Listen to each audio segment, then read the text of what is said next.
It's so nice to see all your smiling faces out there.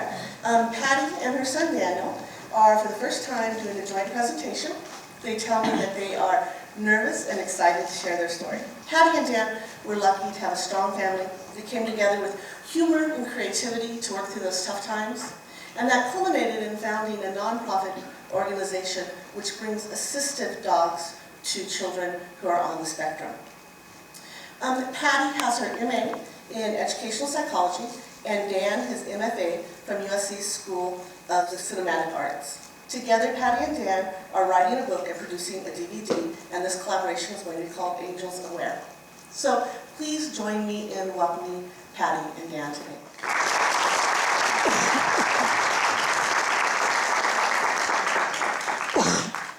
Thank you, Dan, and good morning. The first message my son Danny ever relayed to me was FBI warning. This was spelled out in colorful plastic letters, very carefully arranged on my refrigerator door.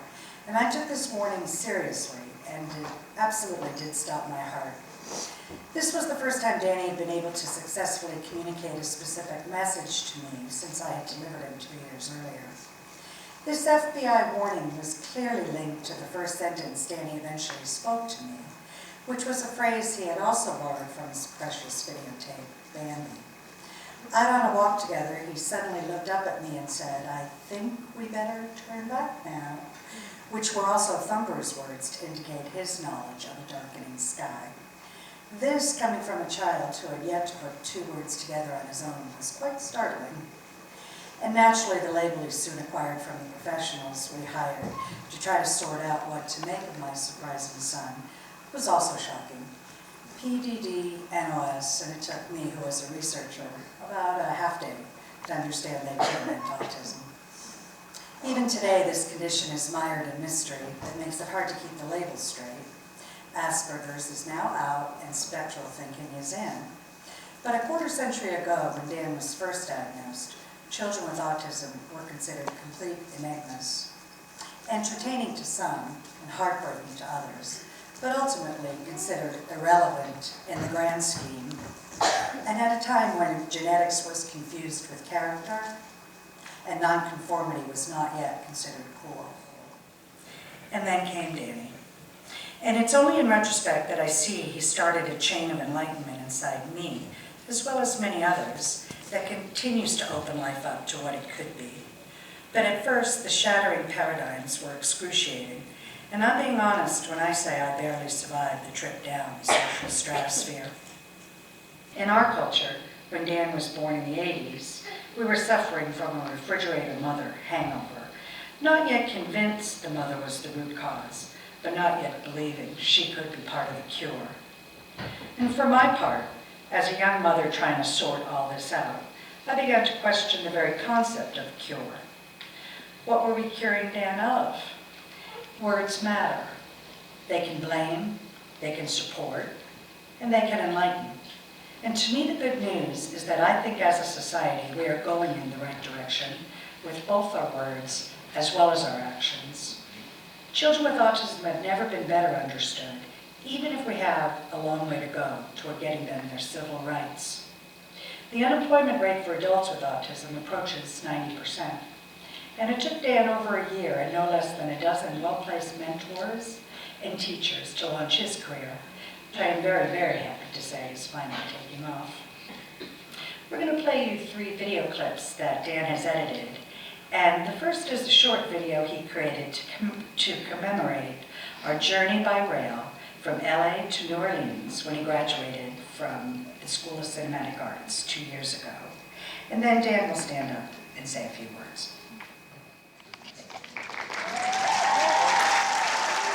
My son Dan graduated from USC's School of Cinematic Arts this spring. An impressive feat for anyone, but especially for someone born on the autism spectrum in the 80s. And we think it's important to note that Dan has not been cured, for he was never diseased. He's not disabled, for he never was in the first place.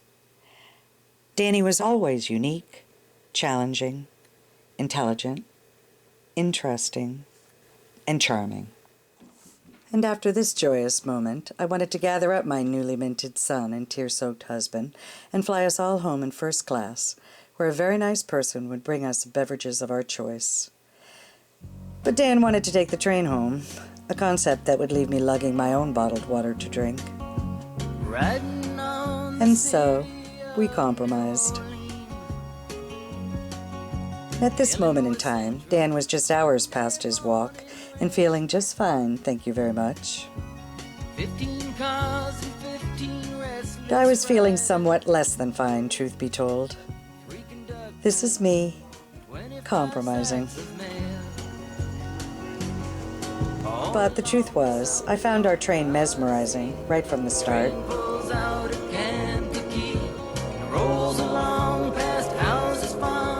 Both of us completely captivated by this country we share. Charmed by her lovely people. Enchanted by her gorgeous places.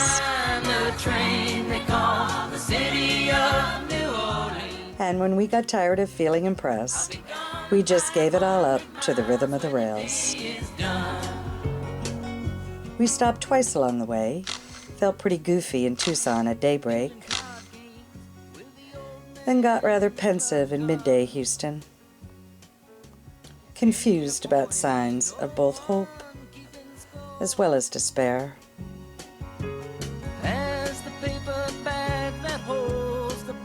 But we had no time to ponder, as we had places to be, people to meet, and this time I was no longer afraid.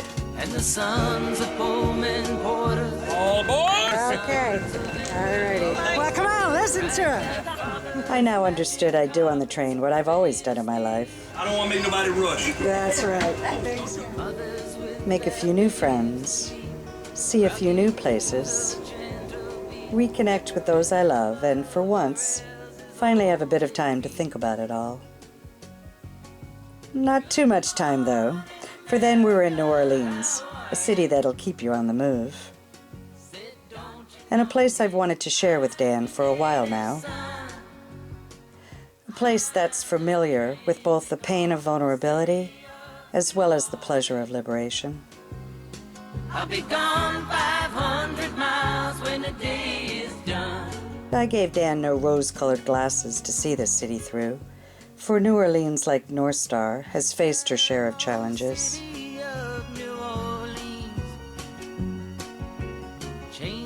We found this visual to help us understand the nature of the catastrophe they called Katrina. The bottom plaque is from a flood in 1942, and way up here is Hurricane Katrina's plaque, cobalt blue and terrifying with the implications of a water level risen this high. But it should be recognized that a group of local artists and musicians have taken the lead in rebuilding. Also, that New Orleans is a spirit as much as a city.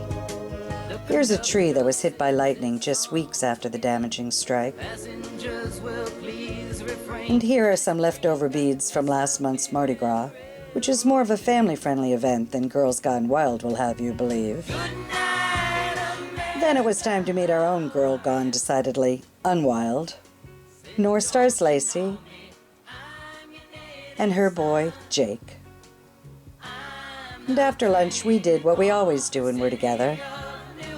We made some new friends. We saw some cool places. We reconnected with those we love.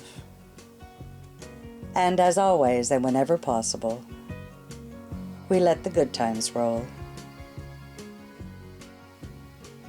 And then it was Dan's turn to compromise, and mine to kick back and coach, and dream of being home before dark. I graduated from the University of Connecticut with a BA in Communications, and then from USC School of Cinematic Arts with an MFA. I suppose some could say I have reason to feel special because of that, the good kind of special, considering only 35% of kids on the autism spectrum ever go to college. People like me are arguably born into a frightening and complex world with the unenviable burden of having to not just tolerate that world, but thrive in it and share themselves with others along the way. It is my greatest hope that the autistic population of this world eventually realizes their ability to positively impact others more than most people can do, even if it isn't always easy or rewarding. I am highly aware of the basement baby stereotype of someone with autism. I don't know if you guys are all aware of that, but it's basically the kind of person who never ventures far from the town they first call home, never craves new experiences or hard-won achievements, and never meets new friends or prospective life partners. I wouldn't know how many of you can relate to that stereotype or know someone who does, but I believe all people, whether born on the spectrum or not, live that way at one time or another. Autistic people are predisposed to this way of thinking and living, and until the age of 18, I was pretty much no exception. I barely spoke to anyone for the longest time, and the things I did say were often taken straight from movies I was enamored with, as Patty illustrated. A little wonder I became a filmmaker then, so. I know I could say it's this phase which helped me learn to love movies, reading, and writing. But truthfully, I still have a deep embarrassment towards the way I used to live, which is why I now crave the new life lessons I seek. I think the talents that autism helps bring me are heightened perceptual skills, the ability to appreciate interesting visuals and objects, along with sounds and music that stimulate my brain in all kinds of areas. I also like to believe I'm good at shaping all that into quality filmmaking that allows people to observe things in a film or video the way I think I observe things in life, in a way that naturally elicits emotions instead of beating people over the head with them. I've also had to transfer a lot of those skills into the workings of real life as well, such as the worlds of friendship and dating and networking. And that has been a whole other learning curve in itself. It was a learning curve many years in the making with a shaky frame of reference as to how people are supposed to feel and behave around me. It was often difficult to learn from social mistakes made in this process, especially if hardly anyone could tell me what the supposedly obvious mistakes were. And that brings up a very poignant question. How can autistic people master the interpersonal lessons that they need to learn that other people preternaturally grasp? Things like facial expressions, tones of voice, and body language. I think being humbled by life is what does it, in the form of emotional reckonings that most parents, including mine, would do anything to save their kids from. I personally avoided many of these reckonings for a long time because I never had much vulnerability or life potential at stake until I graduated film school in a lot of ways. I simply took comfort in believing in myself and developing my own raw creative talent.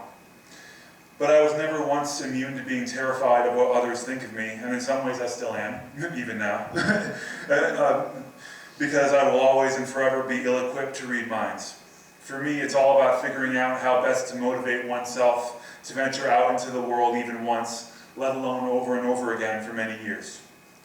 Fortunately, I believe this is easier than it has ever been in today's diverse, technology-driven society. I myself have learned how best to communicate with others that speaks to my autistic soul, and I have over 4,100 Facebook friends to show for that at this point. So, however, I'm more than aware that the world of Facebook is not the real world, no matter how much one aids the other. And for all of you persevering, hardworking parents and teachers of young children with autism in today's real world, in all its beauty and brutality, I have some advice to humbly offer you, if you're willing to listen. In my opinion, you lose a lot in viewing autistic children as time bombs who could have tantrums at any moment, or who could embarrass you easily by saying you're doing something inappropriate. That's ultimately very self-absorbed thinking in a way you actually can control, unlike the autistic child in question who is slowly learning how to. Autism is not homosexuality or feminism. It does not best thrive in the public universe by trying to treat that child as if he or she is no different from anyone else. That's the misconception that leads so many teachers and parents to get frustrated as to how hard it is to teach something to an autistic child. It's certainly a human reaction to be frustrated in that sense, to wonder if you're doing anything wrong, if you're just a bad teacher or a bad parent, or if your child is guaranteed to be a vagabond or basement baby for life because of how tough it can be for them to learn things. But one thing that can ease that frustration is to know that once an autistic child does learn something and fully realizes why it's important to know, that autistic child is highly unlikely to forget what he or she has learned. Normal people temporarily learn and forget things all the time because they're often comfortable with committing something to mind without knowing why it's important. Autistic people often need to know why more than most people. They need to have their curiosities about life in general satisfied so they can more fully educate themselves in ways they know they have to. Of course, having a significant push in the right direction education-wise at the most crucial of ages is the most key ingredient of all. Speaking from personal experience, I know that if it weren't for all the special education and physical therapy and auditory therapy and speech therapy and exercise training I received courtesy of my parents, and if it weren't for the hundreds of VHS tapes that they literally went broke buying for me as a kid, and if it weren't for one of the first autism service dog placements in the world that they made with me when I was about 9 years old, I probably wouldn't be here giving this speech right now, speaking about all my experiences with confidence, and I thank you all very much for your undivided attention and support.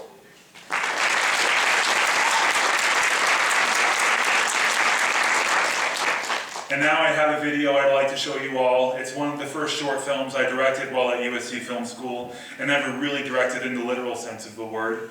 It's a documentary short called Joel's Hero about one of Patty's most successful and prominent dog placements right here in California.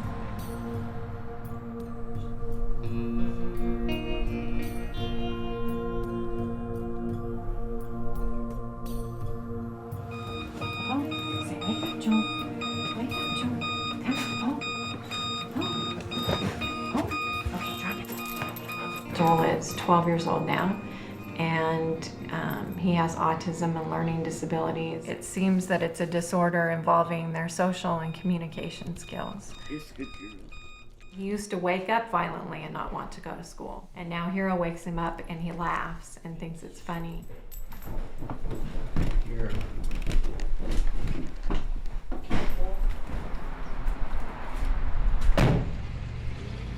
The only thing that got me up and running on that school day has to be recess. We would always play tag, but the people that played tag weren't really so-called friends. They called me names and stuff, just always irritating me. But I got used to it.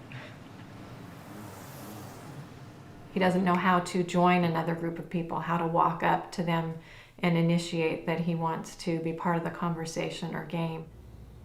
This photo is of Joel sitting by himself angry because he wouldn't be in the picture for us. His moods were volatile and he would kind of swing back and forth real quickly with his emotions. Around the time they had to pull him out of school, he was actually picking holes through the bed of his nails. This is where Joel sleeps. The walls are picked at by Joel. One of the things that Joel needed to do was finish cleaning his room. Joel didn't like to do anything that anybody told him to do if it was someone else's idea. Ran into the bathroom, closed the door, and put his fist through the plastic window. Shortly after that, Joel became more erratic in his behavior, so he ended up in the hospital. They wanted to check and make sure the seizures were under control and adjust his medication. The behavior started to change gradually as soon as Hero arrived.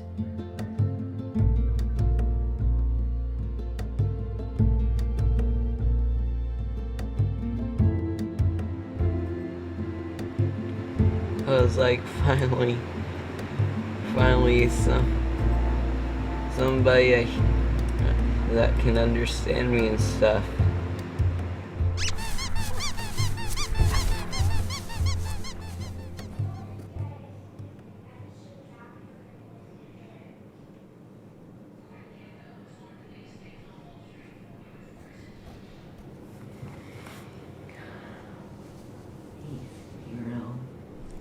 His homework used to be a real trigger for the stress. Now all of a sudden in just a year's time, he's passed his classes for the first time ever in school. He's reading, he's starting to write, he's interacting with the other kids and with the family. Banana! Yeah, Gary cut my finger. Good girl. The only reason she wins when we play is because she acts like a crazy lunatic. Who cares? Like going like that all the time. Kelly, knock that off. Yeah. Kelly, I won't do it if you won't do it. Joel took a school trip for a week in May, and when Joel came back from his trip, although they said that he behaved well, it took about 2 or 3 weeks for him to readjust and stop having the bad behaviors daily at that point again. Something changes in Joel when he's around Hero.